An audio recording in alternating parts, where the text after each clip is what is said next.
In this lecture, we will dive into two fascinating NLP tasks, text generation and translation, and learn how to harness the power of pre-trained language models for these purposes.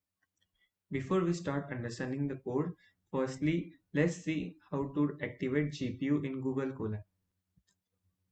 To activate GPU, we will click on Runtime and select this option, Change Runtime Type. Over here in Hardware Accelerator, we should select GPU. Maybe as default it must be none, but later on we have to select GPU as our hardware accelerator.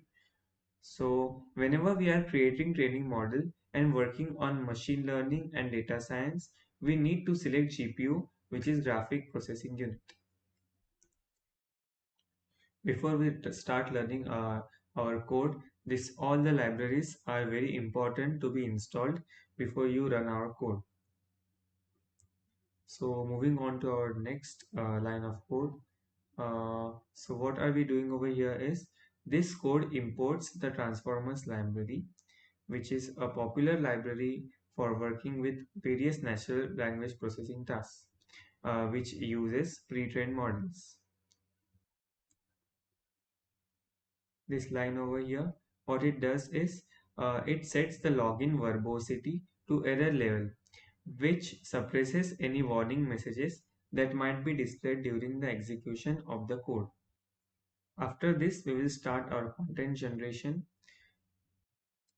This library over here, transformers, it's created by Hugging Face and which provides easy to use APIs for various NLP tasks.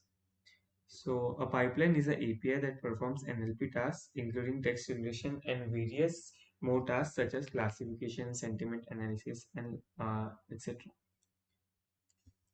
So transformer pipeline method right over here, what it does is it is used to create text generation pipeline. In this case, we specify text generation as the task and GPT-2 as model uh, for text generation. GPT-2 is a pre-trained language model developed by OpenAI. Now transformer.set underscore seed 1, this sets the random seed to ensure reproducibility. This means that the same input will produce the same output each time the code is run. Later on over here we have selected one sentence and assigned it to our input variable. Now the generator object is used to generate text based on the given input text. We pass input text to generator along with some parameters. Now num underscore return underscore sequences equals 2. This specifies that we want two different generated sequences as output. And max new tokens equals 30. This sets the maximum number of tokens the generator can add to the input text in each generated sequence. Over here the generated output will be printed using loop uh, and each generated text will be separated by a line of dashes, as you can see over here. This line of dashes is used to separate the generated text. Moving on to our next line of code, over here we import the necessary components for the translation task. The auto model for sequence to sequence LM class provides access to pre-trained models specifically designed for sequence to sequence tasks like translation. The auto tokenizer class helps tokenize the input text so it can be processed by model. Now we will try to translate our English language to German. To perform the translation, we need to specify the source and target languages. In this example, we translate from English to German. The tokenizer is used to tokenize the input text. We preprint the text, translate English to German to the input text and then tokenize it.